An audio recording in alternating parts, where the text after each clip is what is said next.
this is the fight that we're in, of trying to maintain the virtues of ascendancy in a civilization when we see the vices of descent, when that civilization is on its way down. Trying to call people back to those. And there's a verse in the chapter called Hud in the Quran that says, had there not been more people who maintained the virtues of ascendancy when corruption began to come into the culture.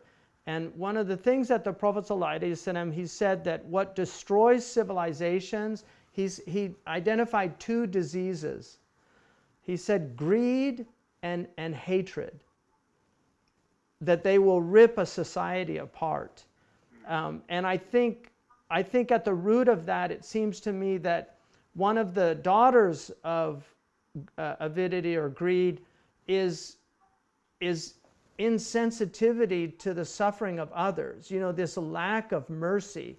And I think when you have, when I look at the Quran, when I look at the New Testament in particular, so much of it deals with calling people to taking care of the less fortunate.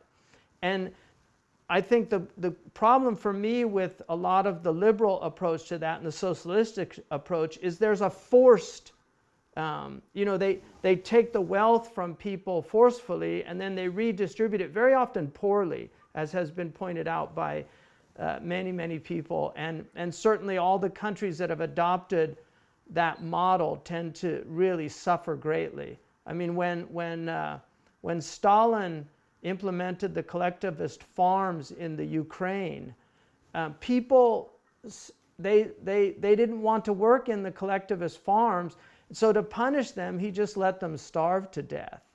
And I think they estimate between 7 and 14 million people starved to death during that period. It's quite horrific. So this idea of just, we know all the evidence shows that religious people donate far more of their wealth than secular people. This has been shown consistently in the social sciences. But really, I think getting to some awareness of how much disparity there is seems to me to be a real priority to prevent the type of social breakdown that naturally will occur when you have these great disparities.